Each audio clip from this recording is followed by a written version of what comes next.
Hey everybody, this is Josh Runquist here for the Heavy Debriefings podcast. I just woke up about a half hour ago, so you know this podcast will be quality. And of course, along with me, my co-host listening to everything from Agatha Daimon to King Daimon. This is, of course, the Metal Faerie. Why, hello everyone. How is it going? Oh, it's going. I think we're both tired, but we're here. We're tired. Get used to it. But before we actually do anything that's written down on our list to talk about, you have finally decided to take up on the social media world, and you have your own little personal page up on Facebook. I do. I have my own little personal page on Facebook, and so I don't have anything too exciting going on over there yet. A few shares, but come like it. We'll see what happens. Now, what is it? It is the Metal Faerie. Is it just straight up the Metal Faerie that you use in the username? Yes. All right. So all you have to do is just type at the Metal Faerie and it should come up. Yes, or follow the links from the Heavy Debriefings page. There we go.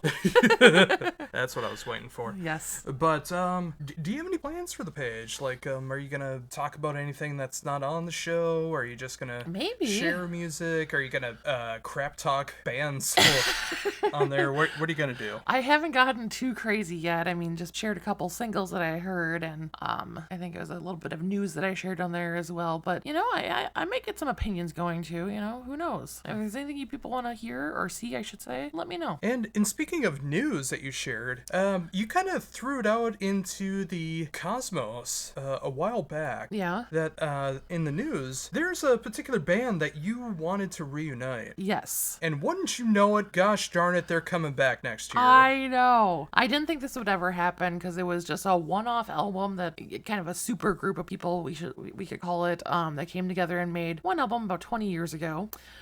We are talking about none other than For My Pain, who, if you're not familiar with, they're from Finland. They were kind of a gothy metal vibe with Thomas from Nightwish, as well as a member from Eternal Tears of Sorrow and a few other members as well. And rumor has it that not rumor anymore, that news has it that they are going to be putting out some new music next year. There wasn't a ton of news outside of that, like no talk of an official album yet, and it didn't really even list who the actual lineup is right now, but yeah, I'm excited. I'm very, very excited. I didn't think this day would ever come. Yeah, of course I've noticed Tomas is not a part of the band at this point, which I imagine all of his focus is on Nightwish. Yeah, which makes complete sense, but yeah, it seems like outside of the drums and the keyboards, it seems like everyone else is coming back. Oh, is the lineup up now? Yeah, okay. Looking at it on Metallum because I was very curious to see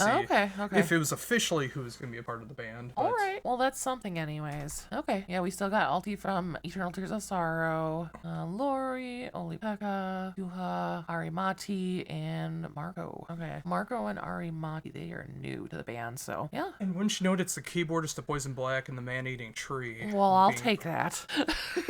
So, if you can't have Tomas, you might as well continue on with that goth route. Exactly. So I'm very, very, very excited to hear what they come up with. Now, originally, this was just a one-album band. Yes. Yep, they've only had one album out. And that was, 20 years ago? Exactly, 20 years ago. Yeah. So, what would you expect from new music? I mean, I'm open. I mean, I hope they, keep kind of their gothy, but super, emotionally driven, clean, but rough at the same time, just kind of perfection flavor going. But, I'm excited to see what they come up with now. I'm assuming it might be modernized a little bit, but it was amazing back then. So as long as they stay that or better, I am good. Can I also say it's also nice to hear you excited about something? Doesn't happen often, folks. No, it doesn't. Sometimes I struggle to get an opinion out of you when it comes to something. So that is true. So just hearing you actually excited about something, and it just warms my cockles. Aw, well, good. But yes, I was very excited to hear that. We do have some downer news, though. Yeah, this is It hurts. It hurts. It was expected, but it hurts. It's funny because when I woke up yesterday, as we were recording this, we're actually recording this on Friday. Yes. You told me some good news that happened to you. Yeah. In your personal life. Yeah. And then I waited for you to finish telling me all about it because it was fantastic stuff to hear. And then I kind of just broke your heart. A little bit, yeah. So one of our beloved television shows that we both love so much, Curb Your Enthusiasm, it is going to be having its final season coming out. And while we kind of expected it wouldn't last too much longer, it's sad to see it come to a close. I mean, it's such a good show. Like, if you've never watched it, watch it. Like, I had reservations beforehand because, you know, it's the creator of Seinfeld, and I absolutely hate Seinfeld. But this show is the funniest thing ever created. It's also one of the cringiest shows ever. Yes, it is a cringe show. Absolutely. And not that, like, cringe, like, ew, why are you watching that? It's the situations that are very, very cringy. Yes, and it makes you think a lot. Like, it's cringy, but how wrong is it sometimes? Funny you bring that up. But before we get into that, you know, it's just like, this has always been one of my favorite shows. Yes. I watched it growing up. Like, I had HBO growing up, and this would be on all the time, and I just grew to love it. Yeah. And same thing, like, I never got into Seinfeld at all. I don't have the vitriol and the hatred that you do for Seinfeld. I just never watched it, and I never cared to.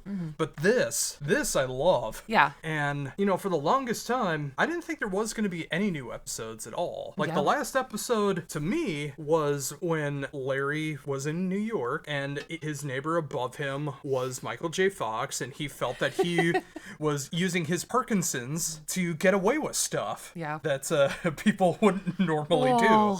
Just in case you want to have an idea of what the show is about. Yeah, yep. There's a lot of celebrities and cameos, and celebrities that are playing characters on here as well, too. They're not playing their live-action counterparts. Yeah. Just like Kevin McAllister's mom. Yes, Bam Bam. Yeah.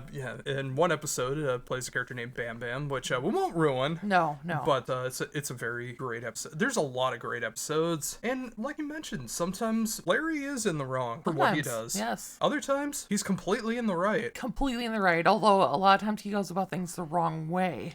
Yes. But he is right a lot of the times, too. And the reason we keep bringing that up, I mean, besides that being a very interesting talking point, we felt it was so much of a talk point that next year, after the final season is done, we are going to do a podcast about Curb Your Enthusiasm. Yes. We're going to look at every episode and look at the major points of, was Larry right or was Larry wrong? Yes. And, as well as other characters as well. And other characters as well. But mainly Larry. But yeah, just like the grand overall theme of the entire show was Larry more in the right or the wrong throughout the entire series. Right. This was an idea that I thought of, and I had no idea where we're going to implement this, but I'm very happy that we're going to do that. Me too. It won't be on the same feed or anything. We'll do it elsewhere. Yeah. That way, if you're not a Curb Your Enthusiasm fan, you won't be bombarded with stuff like that. But I'm very excited to do it. Me too. Yeah. I mean, it's a show that I didn't watch before you. You got me to watch it, and ever since I've been obsessed with it, and it's our feel-good show. If we have been down and we need a show to just laugh at, this is the show we turn on. You know, it's funny how often this has happened in the past where I've enjoyed something and you've had reservations about it, and then you grew to love it. Yeah. BoJack, King of the Hill, Rick and Morty. But then there's a world of ones that I haven't as well, though, music-wise and stuff mainly. But TV shows you're pretty good. Well, I was talking about TV shows. Yeah. But now that you bring that up, which ones did I think you would like that you didn't enjoy? I don't know that you thought I would like them, but I mean, we've talked about many bands on here that I have said they're not quite my cup of tea and whatnot, and you're very hurt by that. Right, but I don't remember explicitly playing them and thinking that they were going to be a new obsession of yours or anything. As I said, I didn't think you thought that. It's just a weird point to bring up then. Well, you can continue to give me that weird look as we move into the next session. All right, and yeah. Well, up next, boys and girls, we have our holiday section of the week. We are going to be talking about our top 10 favorite Christmas songs. Of course, this is coming in the year of some of the worst Christmas music to ever come out, and yeah. Wouldn't you notice almost all of it? There's someone covering All I Want for Christmas Is You. There has been so many covers of that song this year, and they're all terrible. Yes. Even your beloved Taria. I know. Ugh, it pains me, but I know. I'll pick the Mariah Carey version over any of the other ones. I don't care. For my pain. Just remember. Now, for my pain. a late entry, even though the song came out 18 years ago. Yes, we just discovered it, though. As we're putting together the Spotify playlist, which you'll be able to check out if you feel like putting this together for any Christmas parties or anything. Yes. Tommy Two-Tone did a Christmas version of 8675309 about Santa. Yes, Santa instead of Jenny. Yes.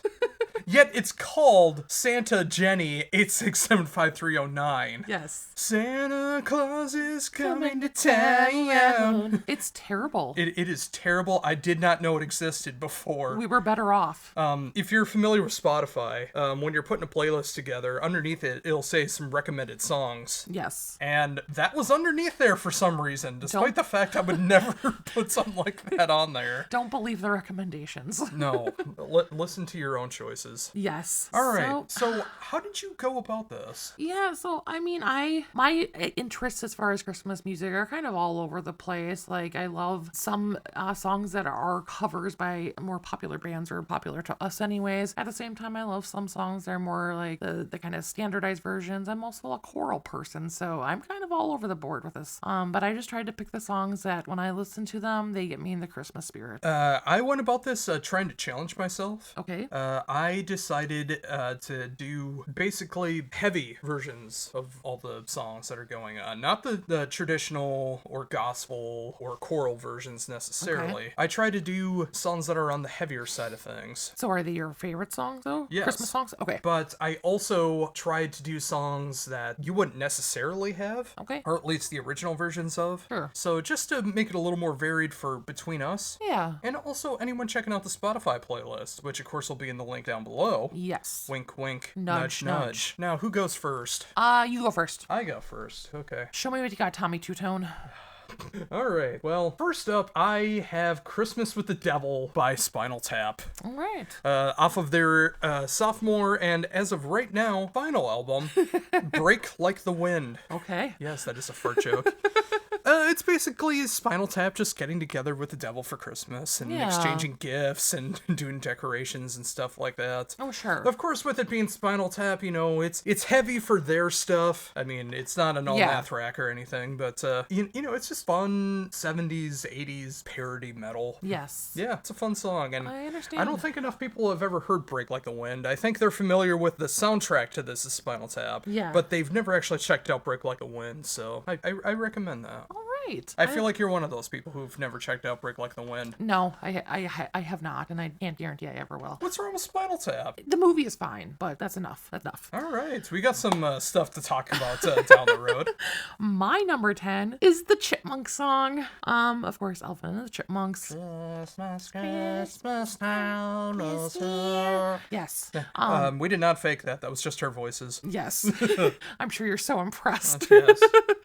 But no, growing up, I loved Alvin and the Chipmunks. I had this record. I had a couple other records. Yes, records, not CDs or tapes even. Do you mean vinyl? Yes, I do mean vinyl, but back before everybody called it vinyl. And I listened to this a lot when I was a child, and it just reminds me of Christmas as a little chipmunk myself. Aw, that's so very, very good. Yes. What is your number 9? My number 9 is Panzer Ballet with their instrumental cover of White Christmas off of the Christmas Death Jazz album. Oh dear. I kind of put this on here just to make you squirm a little bit. Okay. But I actually do enjoy this. I think it's no shock to you at all that I do enjoy a little bit of jazz in my metal. Sure, yeah. Much to your dismay. Yeah, I do not. I am not a jazz fan. They do have a version with vocals on top of it and everything, but I want the instrumental version on this one. Of course you did. Well, I could have done the one with vocals if you want that on there. No, I'm not saying that. Would you like to check out both and tell me which one is your favorite? You're trying to pick all my favorite things is what I was getting at. Yeah. But yes, I thoroughly enjoy Panzer Ballet, whether they do Christmas music, whether they do their original stuff, whether they do the Simpsons theme, and everything in between. I enjoy what they do.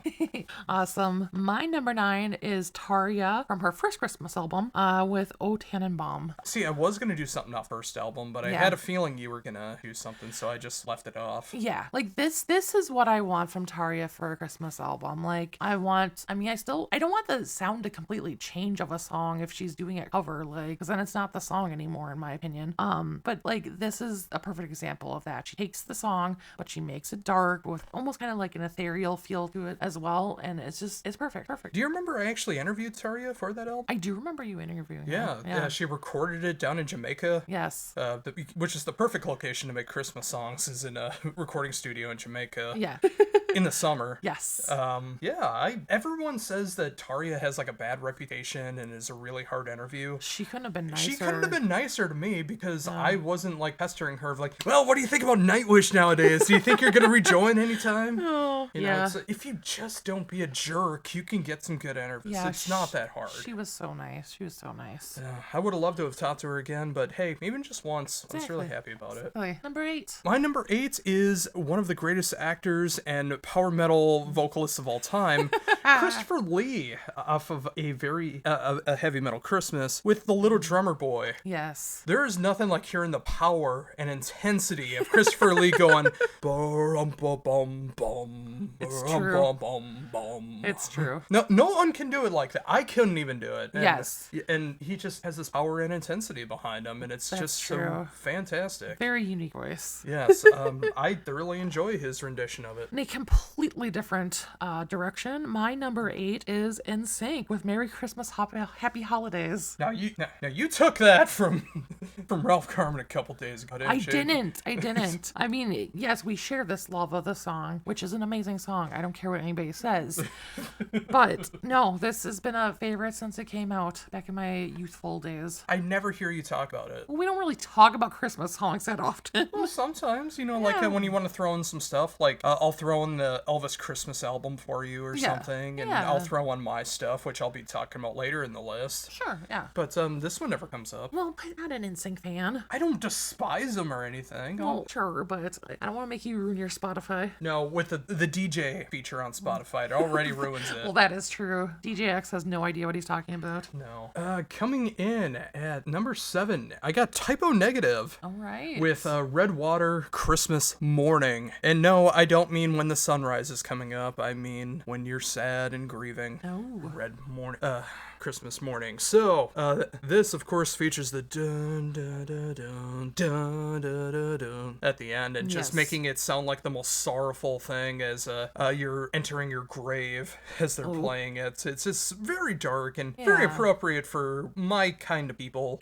Those who have been so burned by family and has pretty much ruined their entire lives. Typo Negative puts out some very sorrowful, gothic, doomy style metal. They do. That just resonates with someone who is heartbroken for the rest of their life. And this is a great example of that. I get you. My number 7 is The Darkness with Christmas Time, Don't Let the Bells End. It's just so whimsical. I mean, it's the classic Darkness sound, but the whimsiness of his voice, and it just gets you in the happy holiday spirit. And now he's a YouTube influencer. He is. He and Herman Lee are the same person, though. They are. Next up at number 6 for me is Richard Cheese with Christmas in Las Vegas. That's a great one. One of his original songs, which he doesn't normally do, but this is one of his original songs, and it's basically just him going around town, enjoying all the different Christmas characters and seeing all the different stuff going on in Vegas. Mm-hmm. It's a very swinging song for a very swinging town. Oh, I love Richard Cheese. I do too. And if you remember, last week or the week before, my most listened to artist on Spotify was Richard Cheese. It was. Oh, yeah, we listen to him a lot. My number 6. Now, this could have been any choir I picked. I just happened to come across a version by the Cathedral Choir on Spotify, but Carol of the Bells. Yes. I know it's so overdone and everything, but it puts me in the spirit. Well, there's a reason why. That's true. It's that good. It is. And growing up, I was always in choir and stuff, so this is a song we always did all the time, so it just gets me in the spirit. Good song, no matter who does it. And you know what else is a good song? What? The Home Alone theme. It is. I chose the version that is done by August Burns Red, Ooh. who always does Christmas music every year. Either they'll do a whole song or a whole album or an EP. Mm-hmm. This is off their Winter Wilderness EP. Okay. It's just a heavier version of the Home Alone theme, and I don't know if you've ever heard it, but it is very, very enjoyable. I don't think I have. It's a very... I think you might dig it. Okay. Yeah. My number 5 is A Marshmallow World by Brenda Lee. And once you know what that's come back into popularity this year. It has, but I prefer the Brenda Lee version. It's a little less, like, jingly, if that makes sense. But there's a lot of versions of it out there, but I like Brenda Lee's version, and it's just a happy, fun song. It's not even really about Christmas, it's just about the weather this time of year, or what the weather normally is here anyways. So it's a holiday song instead of a Christmas song. Yeah, we'll go with that, but it's fun. Yeah, it totally makes sense. My number 4. Now, you would think, with how often it is played to death, the Trans-Siberian Orchestra version of Sarajevo would be on this list, or wouldn't be on this list. And you're right, because I went with the Sabotage version off of Dead Winter Day. The original Christmas Eve Sarajevo is the version that I have on here for number 4. I like the original version. I enjoy what Trans-Siberian Orchestra does, of course, but I just like Sabotage that just a bit more. Yes, and many people probably don't know that Sabotage did that song originally. Yes. Well, of course, for anyone that is not in the know, Yes. Sabotage broke up and then formed Trans-Siberian Orchestra. So, it's kind of the same band doing the same thing, blah, blah, blah, blah, blah, but hey, they only have to work 1 month a year traveling around the United States, and true. They're millionaires, so, yes. They Not a bad gig. They found their niche. And they wouldn't even have to put out any more albums. They could live off the one album forever. Although, supposedly next year, if all comes together, there will be one final Sabotage album. Okay, that'd be cool. Apparently, all the living members of Sabotage are getting together. Oh. And they're going to be a part of the album in some way, shape, or form. Very nice. So that has a high potential to be one of my favorite albums of the year next year. Absolutely. But I need to see what they do with it first, and Yeah. I just hope it's not a cash-in. Yeah. But anyways, what's your number 4? My number 4 is Christmas Time Is Here from the Peanuts Christmas specials. I wanted to put that on here, but I had such a feeling that you were going to put this on here. Yeah, it's so simple and just heart-wrenching, but heartwarming at the same time. Like Charlie Brown. Like Charlie Brown. It's like when I told you, I told you how Charlie Brown has depression. Yeah. And you didn't really know what I was talking about, and then we rewatched Charlie Brown Christmas, and you totally understood. Oh, maybe he did. Yeah. But it just makes me want to get out my little Charlie Brown tree and have some popcorn and pretzels and jelly beans for Christmas. Wouldn't you know it, I just got done looking at our little Charlie Brown Christmas tree that we have up. Yes. We live in an apartment, and we don't have a normal-sized Christmas tree that we put up. I mean, we have a normal-sized Christmas tree, but the last couple years, we've been having our very small version that we just keep up on our living room coffee table. Yes. And it's very cute. It is, and it takes up less room. And I always prefer the Charlie Brown Christmas tree over almost any other Christmas tree out there. Absolutely. Because I relate so much to Charlie Brown. My number 3 is Theocracy with All I Want for Christmas. Now, you would think it'd be All I Want for Christmas Is You. No. It's not. It's All I Want for Christmas Is My Old Job Back. Exactly. It's a parody take of, in 2009 when the recession happened, about how everyone in Santa's workshop lost their jobs and they had to take on real work. And in the chorus, everyone's singing about how all I want for Christmas is my old job back, and next year I'll get my old job back. Yes. It is a fun power metal song from probably the leading Christian power metal band, unless there's someone I'm not thinking of. I would say so, yeah. I mean, maybe there's the argument for Sabotage considering Trans-Siberian Orchestra, but I think for more modern times, I think it's Theocracy. Yeah, I would agree. My number 3 is Ghost of Marley by Majestica. Another band I wanted to throw on here, but I knew you were going to. Yes, this entire album is amazing. Majestica is amazing, but this song it's so fun. It's so fun, but dark and... Well, describe the album. It's all about A Christmas Carol. Thank you, Christmas Carol.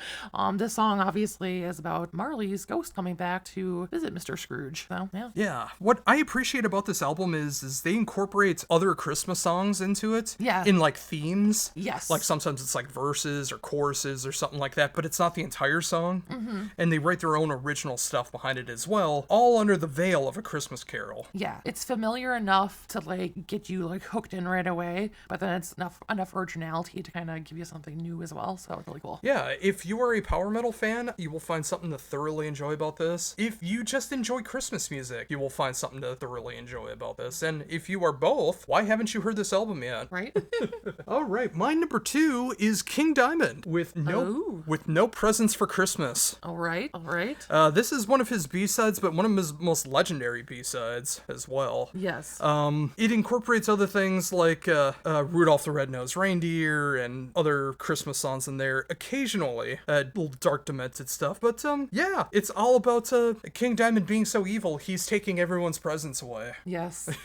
It is a great one. It's a great one. It's a great song, and I'm surprised it didn't make your top 10. I know. I knew it wasn't on there. I mean, I didn't see your list. I don't know what your number 2 or 1 is yet, but I knew, and it should have been. I understand. My number 2 is Blue Christmas by Elvis. I love me some Elvis. I love Elvis Christmas songs. Like, I'm sorry, baby, I didn't mean that. Anyways, yeah, I mean, he just has such a classic voice, and yeah, he's amazing. And I spin that for you. Yes, you do. And sometimes it brings out very sentimental moods for you. Sometimes it cheers you up. I never know which way it's going to go. Exactly. Of course, my number 1 is a 4-way tie.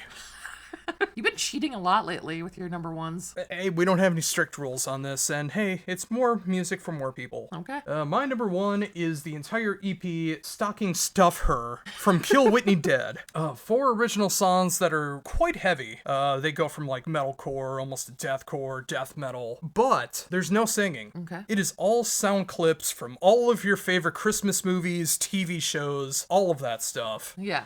You got Simpsons, Family Guy, South Park, National Lampoon's Christmas Vacation, Home Alone, like almost everything that you can think of. It's on here. Yeah. And they do it in such a way where it's just funny from beginning to end. And I love it so much. It's how I ring in the beginning of Christmas, like how you want us to watch Home Alone. Yes. So you can start feeling the Christmas spirit. Yes. I need this 15 minutes to get into the holiday spirit and thoroughly enjoy Stocking Stuff Her. It is enjoyable. I'll give you that. So my number 1, and I'm going to throw in a runner-up as well, since you had 4 songs for your number 1. Ooh. But my number 1 is Star of Bethlehem from the Home Alone soundtrack. Aw. Again, it's just a pretty, like, kind of a starry sounding sound, and what it does. Well, it's called Star of Bethlehem. I know, but like the keys with it are just very kind of, you know what I mean? I know what you mean. People know what I mean. Yeah. It just came out funny. I know. But it just gets me in the not the Halloween spirit, but the Christmas spirit. And yeah, I love it. And since you had 4 for your number 1, I'm gonna give a runner up to my top 10, which is Christmas in New York City by the 69 Eyes. I don't think I'm familiar with that. Well, we'll have to do it later. Well, I got some ones that you need to check out as well. Yes. So, what did you think, folks? Who had the better Christmas list? Was it the Metal Faerie? Was it myself? Do you think you can do better with Christmas songs? Let us know down below your thoughts and opinions. So up next, we haven't really done a whole lot of TV watching, but we did check out AEW, much to our disgruntled chagrin. So yeah, when are we getting rid of the cable? Yeah, I know we need to get rid of it, but it's just kind of busy time. And speaking of that, I sent you some news. I don't think you responded to it. Oh, okay. I don't remember. Triple H and Nick Khan met with Warner Brothers Discovery about potentially moving Monday Night Raw to one of their channels. Yes. Now, why is this interesting, Lynn? Well, there's AEW on there. Yeah. Wow. I don't even know what to say. Yeah. But you can't have 2 wrestling shows on one channel? Oh. They can do anything. We're getting canceled. Yes. Do you think that would happen? Would AEW get canceled? For WWE? I don't know. It's just weird. Like, it has to look bad to AEW people right now. Yeah, it really does have to. So, I mean, I think AEW just needs to jump ship and get on HBO exclusively. Which is owned by Warner Brothers Discovery. Oh, well, at least it's different, though. You know, it's not on straight up TV then. HBO is still on TV. Sure. But, I mean, it's not regular cable, you know? Or, sorry, local channel. Oh, come on. You know the slogan that they had for the longest time. It's not TV, it's HBO. Sure. But no, I came across that, and it's very peculiar because AEW had all these plans to do a pay-per-view every month now, and it really seemed like they were going to be a part of Max. Yeah. Because, well, you know, 12 times 50 equals we're not watching every pay-per-view. Exactly. Yeah, I guess I'm kind of flabbergasted. You can kind of hear it in my voice. I really don't know what to say. Yeah. Could this be the end of AEW? Would another channel pick them up? Or do they really think they're going to have two different wrestling companies on their services. Is that just what Warner Brothers Discovery is going to be known for? Is Maybe. the wrestling channels and all the reruns of all the DC, Marvel, and Star Wars movies on the weekends? Yes, I can never forget those. And Young Sheldon. Well, of course, the best. But anyways, what else happened on Dynamite? I mean, not a whole lot, but one thing that kind of struck us was an appearance by the Von Erich family. Yes, need to point this out because it's a very, very key part to all of this. Yes. The surviving members of the Yes. Von Erich family. Yeah. They obviously had a lot of tragedy in their family, and there's not that many members surviving at this point, but... In fact, there's only one of the and brothers, his sons, Yep. which leads into something that's coming out next week through A24, one of the best film studios out there. Yes. A little movie called... The Iron Claw. Yes. I wouldn't normally be excited for a movie starring Zac Efron, but this has my attention. Absolutely. Although the second trailer that's come out Yeah. really makes it feel like this heartwarming tale of this family in this up-and-coming wrestling company. It's just trying to rise to the top. Yeah, it's kind of an odd feeling from the trailer. Yeah. I mean, if you're familiar with the family, I won't give too much away. Yeah, don't give it away. But like, they're obviously a wrestling family. Their dad was a wrestler. He raised his sons to be wrestlers, and a lot of tragedy happened. We'll just say that. It reminds me of that trailer that I showed you that was a fan trailer of The Shining, the happy version. I don't know if it was that extreme, but yeah, I mean, and maybe they're doing it purposely because they don't want to allude to all the craziness that happens because they'd give it away. I mean, obviously those of us who know, but I don't know. Well, one thing to keep in mind, a lot of people may not realize this, is the ones who put the trailers together are not actually part of the film studio. Oh, okay. That's an advertising company that puts all of that together. Oh. They get the footage, and then they put the music together, and then they do all of this. They hire advertising companies to put a trailer together. Yeah. So, if you only ever saw that trailer, and you didn't know about the Von Erich family, you would have a feeling it was a very different kind of movie. Yeah, I mean, from the first trailer, like, you would know that one tragedy happened, but you wouldn't know about anything else. Yeah. But, yeah, and also the Twisted Metal trailer that came out, how it just looks so terrible. Yeah. But then you actually watch it and you realize it's a very good show. Yeah. And I just hope people don't get that kind of impression with the Iron Claw, because it's a story that needs to be told. I mean, I still think the trailer looks good, it just is misleading. Yeah. Well, that's what I mean. Yeah. Like, I don't like it when it's misleading. I also don't like it when they give away the entire movie in a trailer either. Well, which that's true. A lot of... It seems like that's kind of died down a little bit, but they do tend to do that a lot. Yeah, it does happen quite often. And you're not going to be around next weekend, so we're going to have to wait a little bit for us to be able to check this out. Part of the weekend I'll be gone, but not the entire weekend, but we'll find a time to watch it. Well, the reason I bring that up is because our local movie theater, which is just 2 miles down the road, yes, they're actually bringing in a First Wrestling, the local Minnesota wrestling company. Yeah. They're going to be doing a Q&A after the movie with Yes. some of the bigger names in First Wrestling. That's from Minnesota, not ones that come in like Warhorse or someone like that. Yeah. Some of the bigger local names, which I think is really cool. It's cool, but we don't know who any of them are, so it's really not that much of a letdown for me, I guess. Well, we could have learned to know them and get into it more. I suppose. Miss Well, Debbie Downer. Well, this isn't our chance. We'll take the next chance. There's a reason why Shelly is in your profile picture for the Metal Faerie, which you should go like and follow on Facebook. Oh dear. Outside of the Iron Claw coming up, we haven't watched a ton of movies, but we did watch one Christmas movie, and we'll have to be watching a lot more over next week. But we watched. And I apologize about that. Yeah, it's okay. In case it hasn't been evidently clear, the holidays is a really rough time for me. What? Yeah, I know. Bull true. Bull true. I have a rough time, so sometimes I can get into Christmas movies, but so many of them are about family and how family's more important than anything else. And someone with my upbringing, that's not exactly what I need to hear right now. So yeah. sometimes it's rough for me, but I understand. can always watch something like Scrooged, which doesn't really have that kind of feeling behind it. That is true. Well, and I have some horror horror ones that we could watch too. Yes, so. but I digest, as you say. Yes, we did watch the first Home Alone. Yes. We ordered our cheese pizza, we settled in, and we watched the first Home Alone, which is one of my favorites. No, that's not all we did. No? No. We did what we always do, at least over the last several years. Okay. We sat down, Yes. put on Disney Plus, Yes. sat down with our pizza, Yes. started watching Home Alone, Yes. and dissecting the entire movie from beginning to end. I mean, we did a little bit of that, yeah. We do it every year, and we try to come up with new things that make absolutely no sense in the plot when you think about everything that's going on Yeah. with it. There's a lot of plot holes once you start going into it. There are. That doesn't mean it's not a great movie, though. No, we don't enjoy it any less. Yes. And it's just so funny to think about. I mean, obviously people know this, but the fact that Home Alone 2 is the same friggin' movie, but just set in New York. And they just happened to find him there, The stumble same- across him. The same plot points, the same kind of characters. And how did they get out of jail so quick?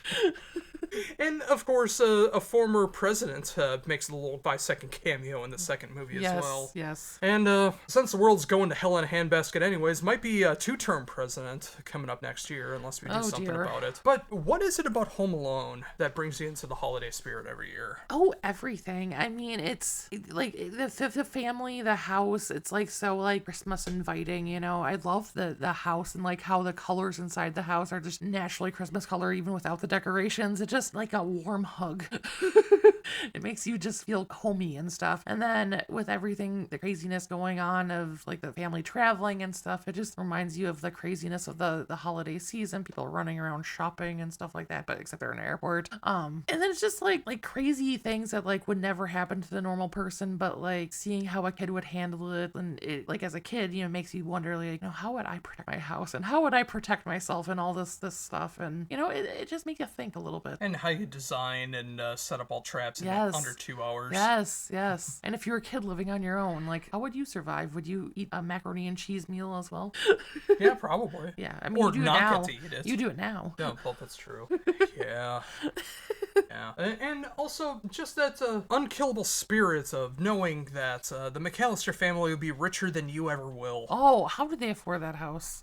Well, as I said in this watch-along, Kevin's dad Yes. is in the mob. I probably. I think he's in the Chicago mob, and I'll go one step deeper. I think he's working with Joe Pesci, Yeah. who is synonymous with being Chicago mob movies.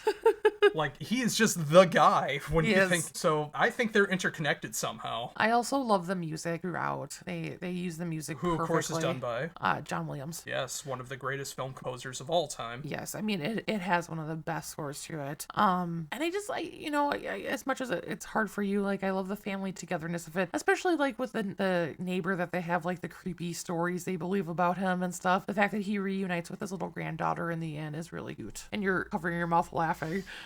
Not because of what you're saying, but because of what I was talking about when we watched it, about like how his Oh yeah, son and daughter's his next victims. yeah. I told you if I ever see you again, you're gonna become my next. But at the end of it all, though, the little kid who the older sister counts as being Kevin when he's like not turned towards her in the van at the beginning when she's doing a head count. Is there a more hated person ever in movies? He was so annoying and he messed up everything. Well, I could think of almost every single Eli Roth movie, but yeah. Go with it, kid. Go with it. Okay. Well, I mean, he is very hateable. Yes. He is. And of course, we left out the huge part of Kevin's mom. Well, Going through hell and back, and of course hanging out in a U-Haul style budget Yes. trailer with the greatest band known to man. Yes. The Kenosha Kickers. yes. She deserved that. She was a horrible mother. Horrible. And in the second movie, she didn't learn a friggin' thing. No, not at all. We did it again. Yeah, no. And the sadness that Kevin's dad doesn't really have a relationship with Kevin. Yeah. They get home from being away from it forever, and it's like, good job, kid. Yeah, he didn't die. All right, Here's a pat on the shoulder. let's leave him. And just do it again next year. Same time, same place. All right. But yes, we love dissecting stuff like that. Yes. And, that could be another fun thing that we do too. Like we're talking about doing that with Curb Your Enthusiasm. We should do that with movies that we thoroughly love and enjoy. We could. We could just like dissect it and MST it a little bit. Yeah, maybe. So in our gaming world, not a whole lot's been going on. You've been playing one game pretty consistently over the past week. I would say there's a lot going on. Well, in fact, I would say it's kind of everywhere. Okay. And I've just been surviving playing this. Okay. Vampire Survivors. Yes. Yes, this is a game that kind of took the world by storm. It was either early this year or last year. Time's an illusion. I can't remember stuff like that, especially for something I haven't played. But I remember everyone going crazy over this game. Yeah. Because it's free on your phone. It's free on Game Pass, Xbox Game Pass. Yes. And if you want to buy it outright, it's like $3 and then like $1 something for each of the DLC. So you're spending like around $5 for the whole complete package. Yeah. I love this game. I can't stop playing it. It's so addicting. Basically, the whole idea is you pick all these different characters, and you unlock different characters as you continue on to play. And the whole idea is you start picking up different kinds of weapons and defense to fight off all these different monsters that are constantly attacking you. And you constantly grow stronger and stronger. Time goes by, and the monsters get stronger and stronger and bigger and bigger. And it's so easy to play, but hard to master, which is really, really fun. It's a roguelike. So when you die, you lose everything, except there are some permanent upgrades that you get as you play along, like unlockable characters, different things where if you collect coins, you can use them to cash in to get permanent upgrades on stuff to make things easier the next time you play. Yeah. Don't want to give everything away, and I'm sure a lot of people who are checking this out who are in the game, it's like, yeah, I know, I played this already. But I love it, and it only takes, on Xbox, just your left the joystick and hitting the A button. That's all you need. Yeah. And I say that to you specifically because I think you would enjoy it and get very addicted to it. I might have to give it a whirl. I have been playing a ton on my end. I'm a little behind on Love Island, but I have been playing Romance Club a bit lately. Right now I'm doing, I forget the name of it, Moonborn. That's it. Where I'm kind of a mix between a vampire and a human. And there's also a vampire love interest and a werewolf love interest. Where have you heard this story before? But it's entertaining. I'm enjoying it. I just can't compete as a troll. A troll living under the bridge who won't let you pass without paying a toll. I look just like Mo. What's the toll? A kiss. Ew, no. So, there was a lot of games that were announced for the Switch that are now out on the Switch. Yes. Why aren't you playing anything on the Switch? Well, okay, so what was it? Batman. Like, Yeah. I was hoping with those that we could buy them separately because I've heard that the last one is not very good quality on the Switch. Until it gets updated. Yeah. But alas, we cannot buy them separately, and I just don't feel like spending, was it $60 on all three games right now? Yeah, it's funny because like on PlayStation and Xbox, they're like $5-6 for all three games now. Yeah. On the Switch, it's considerably more. Yeah. It's like 90, or you pay 90% less on PlayStation or Xbox. Yes. And then you pay full price on all the games on the Switch. Yeah. And then I was also thinking about Red Dead, which is a little bit better, $40 I think it was. Yeah, and you get But- 2 games. Yeah, but I just haven't gone with that yet, though. Good. I You know. really I should. know. Oh, I should also mention that it did get a Star Wars Jedi Survivor. Yes, you just haven't played it. I just haven't played it because You've been as I was so submersed in this game. Yes. I was waiting for something to do because it's 160 friggin' gigabytes to download. Yes. So I wanted something to do during all that, so I started playing Vampire Survivors, and I just haven't done anything else.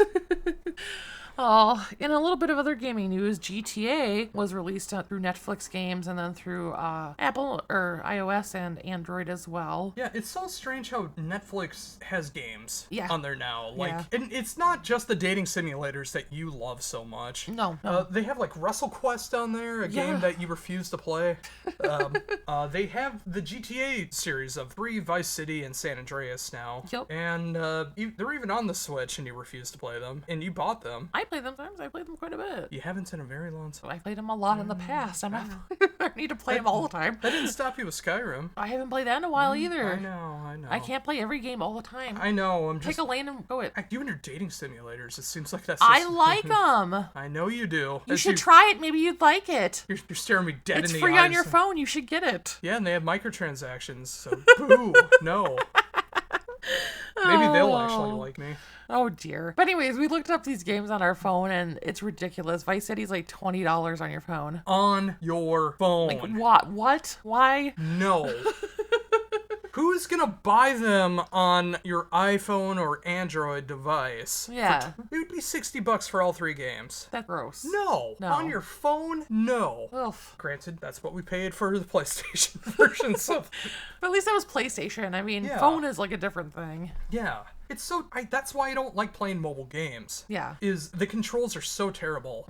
I like a controller. I don't use a keyboard and mouse. I don't use a touchscreen. I use a controller. Yeah. That's what I grew up with. That's what I'll die using. Yeah. I want that. I don't want little touch screens that don't really get all of the inputs on there, and when you try to do something that it doesn't work right. Yep. Or even worse, you try to stream on your phone and there's such a lag to it. Yes. That's a terrible, terrible thing. It is. And yet the only games that seem to work are the dating simulators or the Candy Crush ripoffs. But I digress. Is there anything you're looking forward to? Nothing I can think of really. How about you? Well, I know there's definitely some stuff that I want to go back to and play again. Yeah. Because, well, this kind of ties into the next section with the music stuff. Especially after last week. Oh, yes. Yeah. You have a new infatuation with a band that you were already familiar with, disguised as another band. It's true. And It's that true. is? Well, Poets of the Fall. I already love Poets of the Fall, but I hadn't really listened to their video game personas of old gods of Asgard. Yes, Asgard. Asgard. Yeah. What do you think? Oh, their performance was amazing. Yeah, I mean, we talked about that last week. I know. No, but... I know, but you grew to love them even more. Yeah, absolutely. You were listening to them as you were doing a venture outside of the apartment.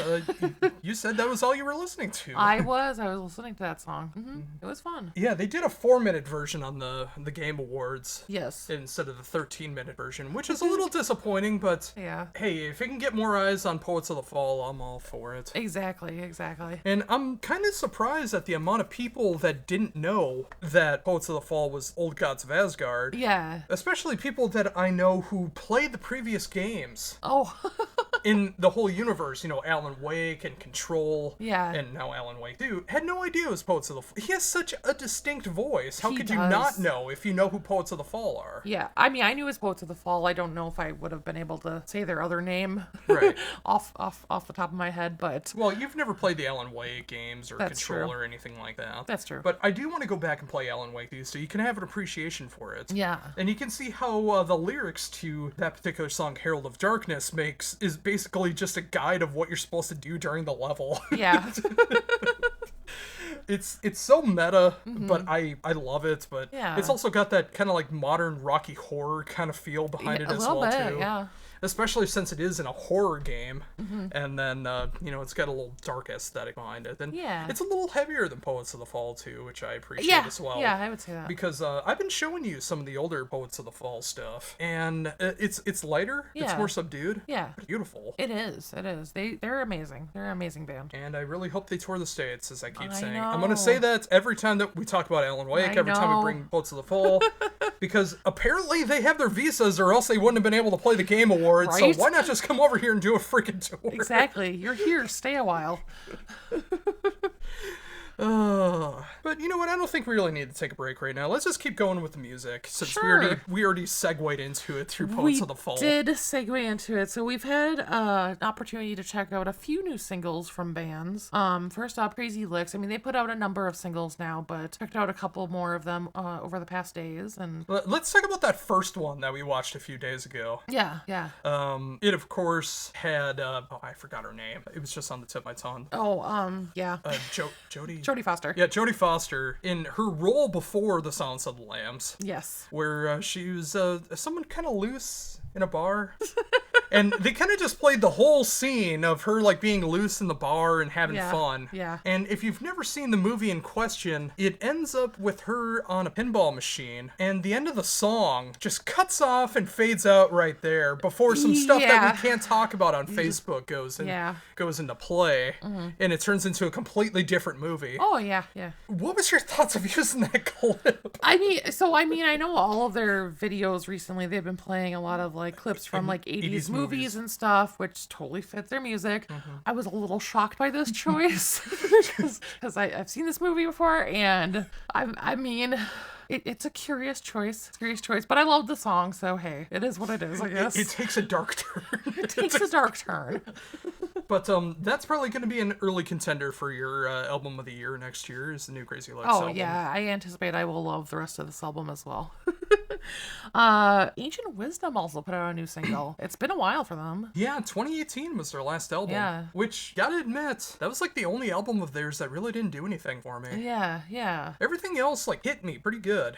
But that album really didn't do much for me. I think it's because I didn't even know about it. Yeah. Kind of like the previous Story of the Year album. Yes. Is my least favorite one because I knew absolutely nothing about it. Yeah, makes sense. But what about this one? I liked it. It wasn't, I mean, it didn't like grab me like some of their other songs have. Like, I mean, it wasn't anything super outstanding about it, but it definitely still had that Ancient Wisdom sound to it, and I'm curious about what the rest of the album will sound like, you know? Yeah. From what I saw with the press release, it kind of seems like they're doing kind of everything throughout their entire career on this album, which is honestly the smart move. My favorite era of the band is honestly the beginning. Yeah. I really love the acoustic, kind of tribal gothic feel that they had. Yeah. With a god like Bruno. Of course, your favorite Ancient Wisdom album is Sacrificial. Yes. Which is a great album, and we actually saw him on that tour. We did. On the lightest metal tour that we ever saw with Solstifer and Ancient Wisdom. Yeah. Once you know it, we were standing next to Eric Rowan, or Eric Redbeard, during that time. I just thought he was just a giant guy at the time, and then I realized years later, it's like, oh, I was standing next to him during Solstifer the entire time. And we were close to the same height, which I didn't realize. But, no, I want to see where this goes, and I know they've been through a lot of hard stuff. I know the guitarist of Ancient Wisdom is also actually playing in Nunslaughter now. Yeah. Which, it's good to see him doing stuff. Nathan Opposition, he's doing some DJ stuff under, like, a DJ Opposition. Like, he goes in and plays, like, different, like, goth stuff. And, yeah. They need a break, and I really hope this one, they can finally catch that break. And, you know, just, I'm glad that they're making some new music. It's been a while, and they're both great guys. Yeah. I just hope it worked out for them. Yeah, I remember you interviewing them when we saw them that time, and they seemed so nice. Yeah, I did almost an hour-long interview with Nathan Opposition, Yes. which you can check out on the YouTube channel here. Yes. If you're checking this out on YouTube. Otherwise, go to go to youtube.com/heavydebriefings and check out my interview with Nathan Opposition. Yes. We were in their van. Yes. Minivan. Yes. They were touring in, and The Shining was on in their little DVD player that was attached to the top of the van. Yes. And we did an interview for Sacrificial. It was did. right before we went to Maryland Death Fest. Yeah. Which, God, that's gonna be 9 years coming up. Oh dear. Yeah. Ugh. Yeah. Some of the best interviews I ever did in my life were there. Yes. But we'll get to that when that point comes. Yes. But yeah, I really love Ancient Wisdom, and I hope they get back into the swing of things. Yes, and I remember when you did that interview, I was awkwardly standing outside the van because I couldn't get in without you because your name was on the guest list. Yeah. So I had to stand there and wait. That happened quite a number of times. Now that I think about it. I don't know why you're still with me. Don't mind me. Why are you with... Well, what am I supposed to do? Oh, no, I wasn't blaming you, but it was funny. In hindsight, it was funny. Oh, you've blamed me a number of times for things that were beyond my control, and you got mad at me for it. But Oh, I've never gotten mad at you. band practice one day when you couldn't sit down. Well, oh, yeah, you were kind of rude. But anyways. How was I rude? I was not in charge. Anyways. We were in the middle of firing someone. What was I supposed to do? Oh, this is a topic for another time, dear. No. All right, fine, keep going. Finally, we also checked out a new single from Borgengar earlier today. Yes, just several hours ago, this release off their brand new album Fall, which is coming out in February, which is funny because fall is kind of the opposite season. A little bit, yeah. Yeah, ICS Vortex and company are back. Yes. And this one is a little bit of a curve, a little curve that you didn't really expect. Yeah. Because they kind of went back and started doing their old school black metal sound for the first half of this song. And then in the second half, it has that true north folk progressive metal feel behind it, which is much more up your alley. Yeah, like I like the beginning of the song, but the end like got me a lot more than the beginning did. Although I will say I felt like it was still missing kind of the folk element of True North. So I was a little sad about that, but maybe the rest of the album will have more of that. But I still really enjoyed it though. Well, again, going off their press release, this is supposedly a continuation off of True North, so I imagine those folk elements are going to be coming into play. Yes. It's the first track off the album, Yeah. not just the first single, but it's the first song off the album. Yeah. So I imagine more of the folk elements are throughout the rest of the album. Yeah, I'm excited to see what it holds, and of course I, adore Icy Hot Vortex, as I like to call him. Yes, you do. And it's funny because Borknagar actually came to town a couple years ago. Yes. We didn't go see them because, COVID. Yes. And other reasons we don't go to shows. Yeah. But the only time we've seen ICS Vortex Was at Maryland Death Fest. was at Maryland Death Fest with Arcturus. Yes. Although, I can't remember, did you see Dimmu? No, I have not seen it. Okay, so for some reason I thought you did, and he might have been a part of it then. But No. yeah, we've only seen the band that has only ever played Maryland Death Fest. Sweet goose. I was supposed to interview ICS Vortex for Maryland Death Fest, but Yes. that got canceled, unfortunately. Yeah. That would have been a cool one to do. But Yeah. hey, I got to interview Nick Holmes for the first time for Bloodbath. Yes. I got to interview one of my biggest heroes, Tom G. Warrior. I got to bring in a good friend of mine, and he got to meet one of his biggest heroes, so I was Yes. very happy I could make that happen for him. Yes. The drummer of Vatnat Viskar, who aren't together anymore, but there was some really cool stuff that happened from all of that. Yeah. And I got my Bolt Thrower shirt then too, so that was cool. But I miss that stuff, but I also don't miss it at the same time. Yeah. I feel like, at least in the US, there is such a focus now on bands that constantly play in Yes. America. Yes. Occasionally, there will be a band that doesn't. Yeah. But it always seems to be the bands that are constantly touring. So it's like, well, do you want to fly or drive out 16 and a half hours? Plus. Like we did for Maryland Death Fest and for Prague Power? Yeah. Or do we go about 20 minutes to Minneapolis and go Right. see them in town for cheaper? Yeah. Well, and then like with Maryland Death Fest, at that time anyways, it was outside in a parking lot where it was just horridly hot. Yes, and I drank nothing but lemonade, and then on the way home, I expulsed about half a garbage bag full of liquid. Oh, yeah. It was bad. It was bad. I was not good then, but the heat and all the sugar from the lemonade really got to me. Yeah. Mm-hmm. But it was a fun time, though. It was fun, but exhausting. Okay, so- Exhausting. And the reason I keep bringing up Maryland Death Fest is because it's the background picture for the Metal Faerie Facebook page, which you should go like and follow right now.